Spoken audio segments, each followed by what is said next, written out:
We're live in a moment. Good morning, good afternoon, good evening, wherever you are. Welcome to Dumb SEO Questions, episode 354. Each week we meet here to answer the questions asked on the SEO Questions community on, the Dumb SEO Questions Facebook group. With us tonight, we have Tim Capper. Tim is CEO of onlineownership.com. He's also a Google product expert in the Google My Business community. Tim resides in Corby, about 100 miles north of London in the UK. Masataki Wasa is webmaster of wasaweb.net. He's also a Google product expert on the AdSense community, and he resides in Wimbledon, a suburb of London. And that's about all we had. We're expecting Mike here to turn up shortly. All right, we have 10 questions tonight. First one is titled, I can't see the homepage after a redirect. Gary Goldsack said, I'm 301 redirecting via htaccess, an old site to a new site on a new domain. I've got all the different pages going to relevant pages on the new site, but I can't figure out how to redirect the homepage of the old site to the homepage of the new site. It must be obvious, but I can't see it. Can anybody help, please?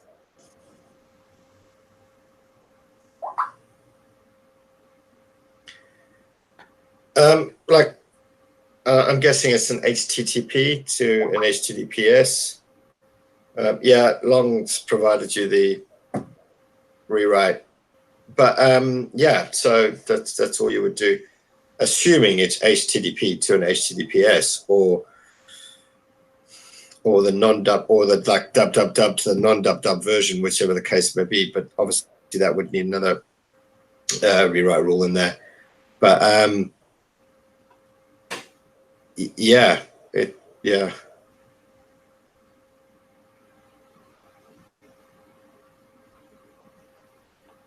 In the comments, he said that replaces the old domain with the new domain. That's not what I want to do. They don't have the same file names.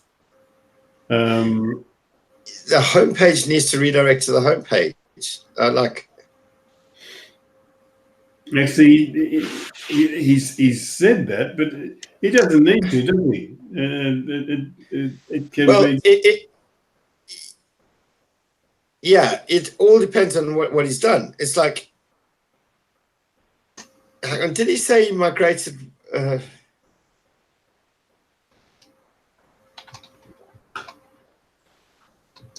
That's why I was saying. I mean, like, what is the new homepage? Is it the only time that you would do a 301 on it is if it's the HTTP to the, like, if you've just updated to HTTPS. Or for some unknown reason, you've decided to go from dub to a non-dub. Like, that's the only other reason why you would do that. It's like if your site was HTTPS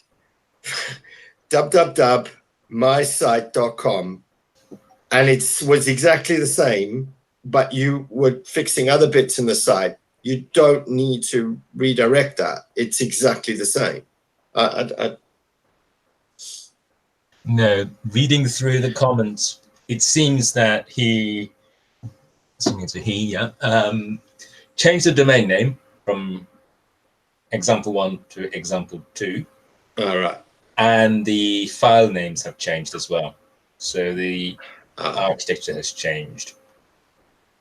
So it's not a simple job of redirecting, just redirecting the whole site. which you can do in htaccess or using a directory or virtual host.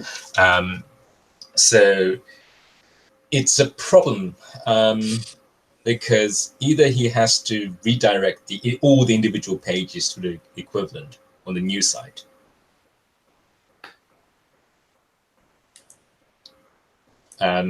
Assuming that it's not, the file names have changed to the extent that you cannot sort of redirect based on subdirectories, for example, which would make life easier. You might have changed the structure a bit, so something might be in a different subfolder, but still have the same file name. But it seems to be the case that the file names have changed as well. So in that sense, he seems to have created a lot of work for himself.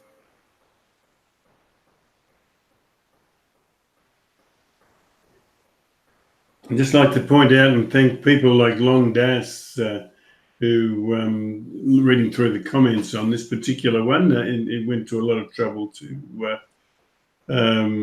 convey to Gary what he could do. The contribution of our people through the week is absolutely invaluable. Excuse me.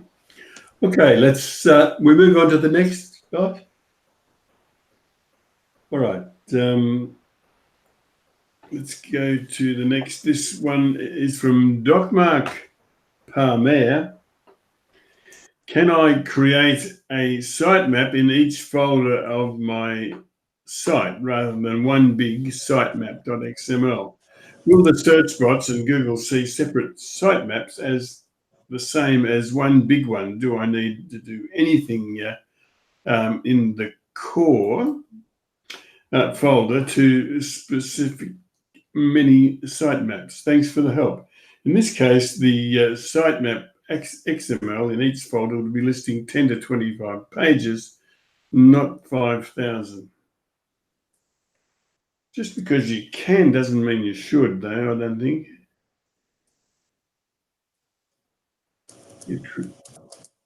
You go ahead, sorry.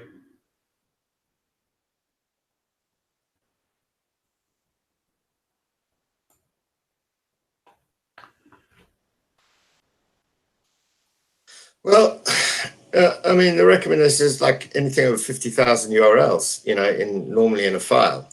But I mean, how many do you have? If you have over, over that, you do need to split them out. I mean, 50,000 is like the max limit. So that would obviously take time for, to be crawled. So, but yeah, I mean, there's no problem in having different, multiple sitemaps.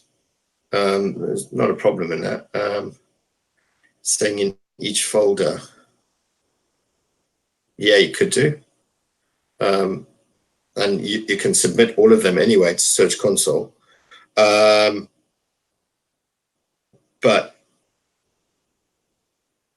yeah.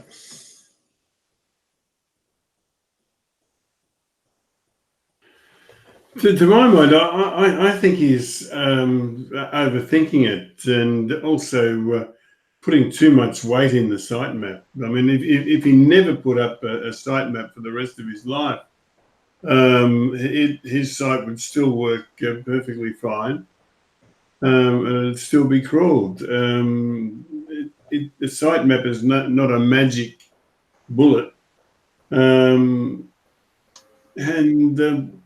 yeah, I really don't know why the effort, and particularly when he's like he's saying that these will in each root folder, like in each folder, there's going to be about 10 to 25 pages on a sitemap. Well, really, that sounds to me like he's probably got about 400 or 500 pages altogether, which would be perfectly well served from the root directory.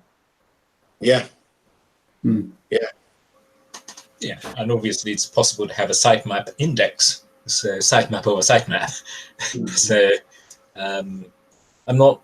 It sounds like creating more work, because then you have to look through each folder and making sure that they're all there and it's updated. And then, if you create another folder, that folder is then again listed in your robots.txt and so on and so forth, where the location of the sitemap. So yeah, I think it might be creating more work than is perhaps necessary, especially if we're talking about hundreds of pages in total rather than millions.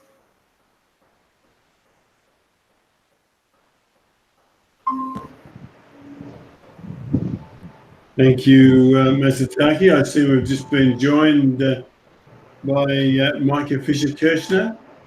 You. What news do you have, Micah?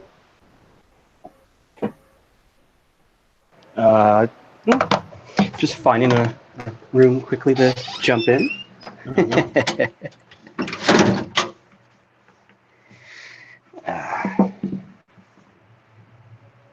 Yeah, I dig a lot of joy looking at your running commentary on the state of your nation's politics.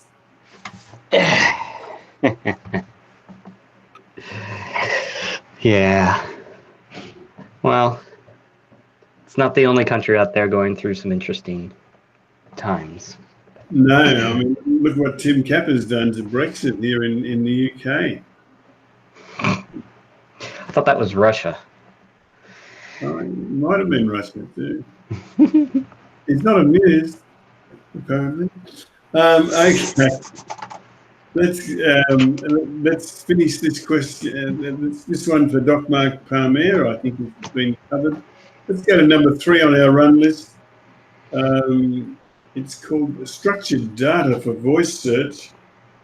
It said, hi guys, what is your opinion on the most important structured data for voice search, or in general for 2020, outside of organisational markup, i.e. breadcrumb structured data to help with site links, website/web page, structured data, etc. I would just like some opinions. Goodness me, I have no idea what he's talking about.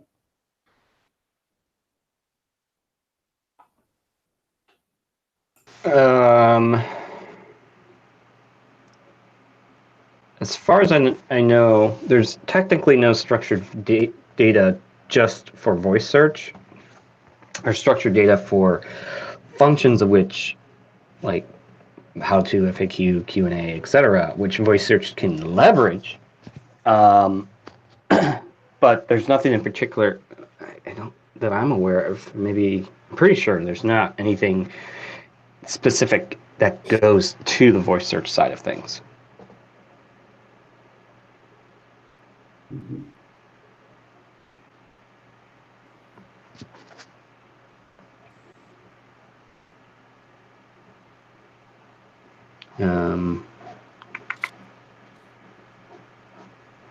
Yeah. We lose you there, Jim? Yeah, go ahead. Oh, no. I just wasn't sure. Yeah, well, actually, I was trapped because I know there's a point to be made here, but I for the life of me, can't think of it. And you know, voice search. It's just something I've never mastered. Anyway, let's move on to number 4 on our run list. It's from JL Faverio, who said it's titled Near Me or Near You. He said it's pretty awkward adding keywords like pool tables near me within a page, and also pointless. So would you recommend saying pool tables near you so it sounds more natural? This really just read Michael Martinez's comment. I think this one just dropped the mic on it. It was awesome.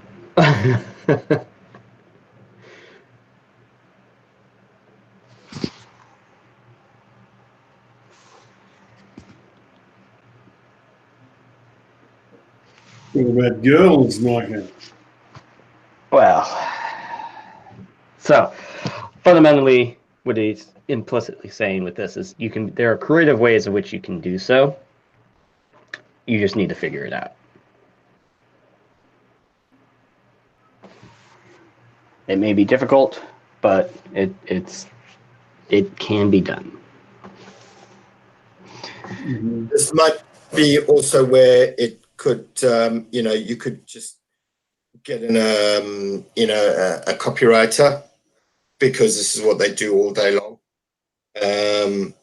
You get creative with language. It might be worth, splitting it out, whatever particular pages that you're looking at, and just spending an hour with a copywriter. Mm-hmm. Okay. Let's call it an answer there for JL Faverio. Sorry, buddy. I'm sure we can do better. Today's not the day. Ross Raffin asked the question, does Google authority stacking work?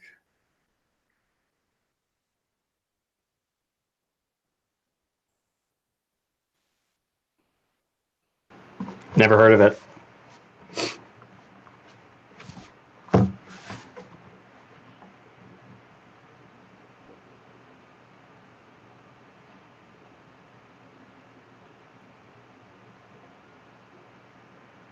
Michael Martinez, by the way, I must point out Michael Martinez and all those other people like Michael Stricker, who answer questions through the week and keep people informed. Their contribution, absolutely invaluable. But Michael Martinez said Google authority stacking is a link scheme, and thus it violates Google's guidelines. Totally. I'd never heard of it. I've just searched Google authority stacking. When blackhatworld.com appears like position 4 for a whole shed load of queries, I would probably not go down that road. Yeah, true. Yeah, and I mean, what people don't realise is there's a whole little seedy underworld, creepy people thing going on there, where they're just waiting to sell the unwary and the gullible links. That's what it's all about. They just put up shit websites, pretend that it's a PBN that works, and charge idiots money. I mean, it's a tax on the stupid. Anyway, they're coming to Australia, Tim. I see that we've got a few of them. They're coming. They must have run out of stupid people in the UK. I thought that occurred quite a while ago. Anyway, no, not 200 years ago, do you mean, Micah? Yeah. All right, let me steal a little more time. I'll go to Lauren Baker. The same markup for Yelp pages and social pages. He said this is a local structured data dumb question. Doesn't make sense to use same as markup for listing Yelp pages along with local Facebook and other local social accounts, Twitter, Bing, etc.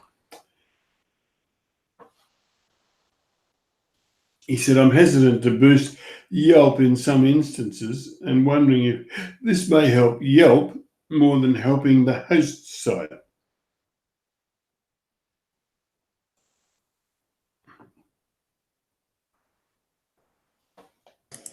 So the first thing here for me is, okay, look, it's not going to.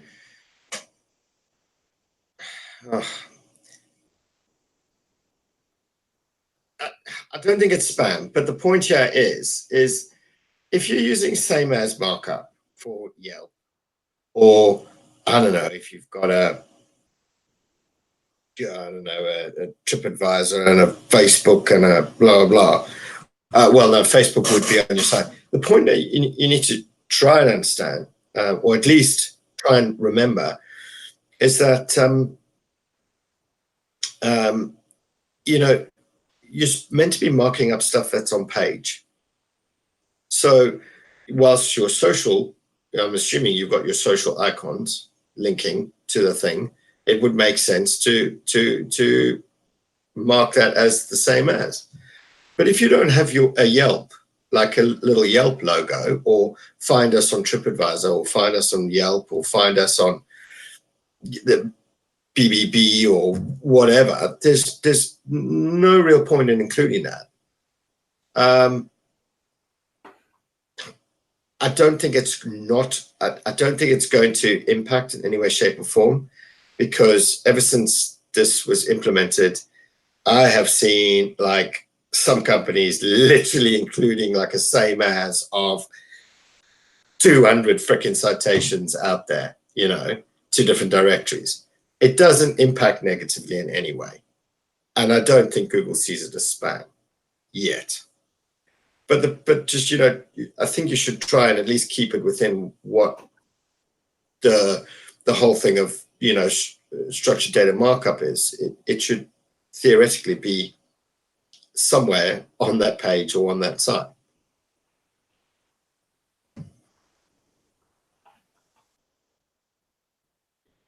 Thank you, Tim. All right, let's move on to the next. Another one for JL Faverio. When can you confidently say you're number one for a specific keyword? When the Google Keyword Planner says so, when SEMrush says so, when Uber Suggest says so. The variants of different skill sets.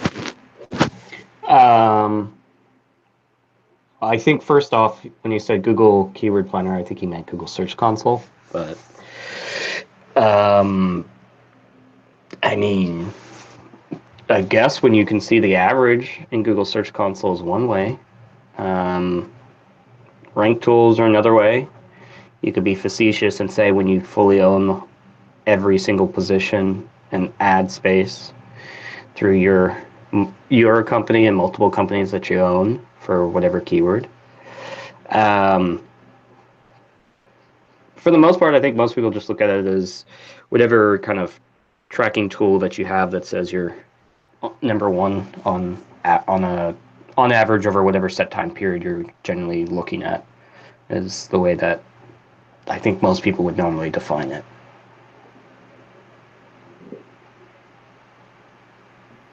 Thank you, Micah. Okay, any else?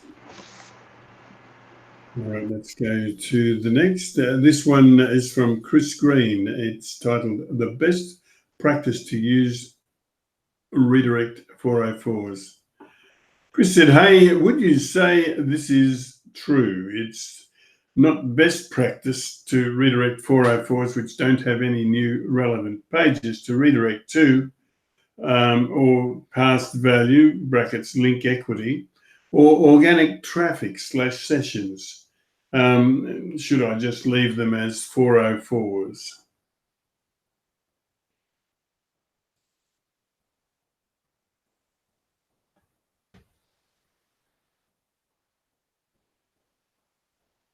Sorry, could you? I missed the bottom half of that question. Yeah, no problem, mate. I'll read it out again. Chris Green posted it. He said, "Hey, would you say this is true? It's not the best practice to redirect 404s which don't have any new relevant page to redirect to, or past value link equity, or organic traffic /sessions. Should I just leave them as 404s?" Got it. Okay, so you're correct on the former part that if you have nothing to properly redirect it to, then that's then yeah, there's not exactly a need to 404. Now that's there's no need to actually redirect. The question of whether to leave it as a 404 versus a page that talks about what used to be there is a different question. So, for example, if there were a ton of links going to this page and it's now out of stock, but it might be back in stock at a later point, that's something where you may want to just leave the page up and still resolve as a 200, talk about what used to be here, and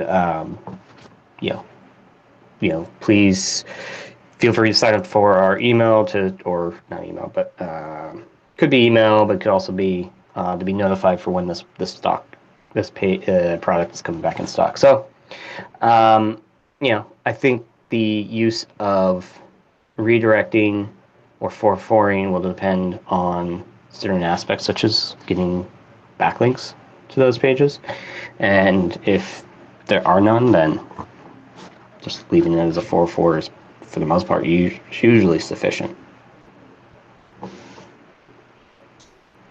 Thank you, Micah. All right, so let's move to number 9 on our run list. This one from Michelle Korn, deciding whether to place my URL on a site.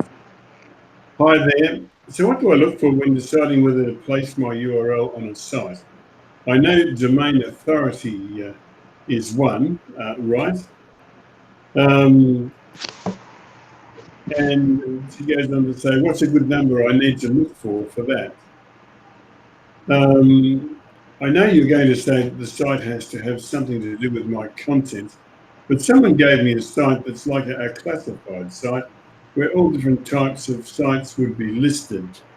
Thanks.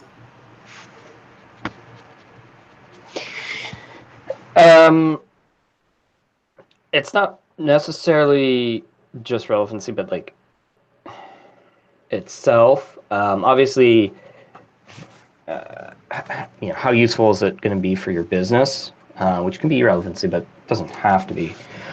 So, for example, like if you're a local company, maybe local events and things around the area, not directly related to your business, but because it's in the local area, it might be relevant in that way. So, I think the best way to look at it is really just, is it going to be useful for your business and for potentially your users to your business? There are many kind of different kinds of sites out there that talk about different things that don't have to be directly in your market, in your field.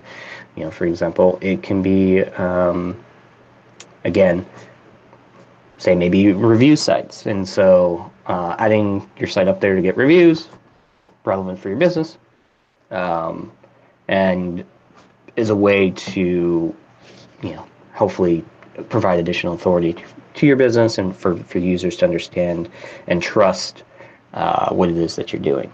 So part of it is going to come down to knowing what's going to be helpful. Some of it could be PR aspects that you want to outreach, get your business out there too. So it's hard to say at a very high level without kind of diving into the weeds.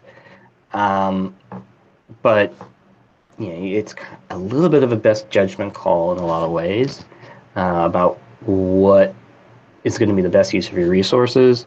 That can be either directly helpful to the business, somewhat indirectly helpful, or something that can help in turn boost your perceived authority and, say, brand recognition. Thank you, Micah. All right, let's go to the next. This one from Chris Green. He's saying blog title is repeated in the breadcrumb. Chris said, "Hey guys, we've just added breadcrumbs to a site and noticed that the blog title is repeated in the breadcrumb. See the screenshot example, which can be seen on the Dumb SEO Questions Facebook group." He said, thoughts, would this be overly optimized? And he gives a link. I'm not going to try and read it out, but you can see that on the Dumb SEO Questions Facebook group. Yeah, so I wouldn't call it over optimized, because that usually, what you're talking about is more just, it's another way of saying having basically spammed everything up. Do I think it looks bad? Sure, at least for a blog post, but it's pretty common. I've seen it across the web in a lot of ways. It's not something I would really worry about off the top of my head. I might at some point try to get it removed, but more from potentially just a minor UX perspective than a pure SEO perspective. Thank you, Micah. Anybody else?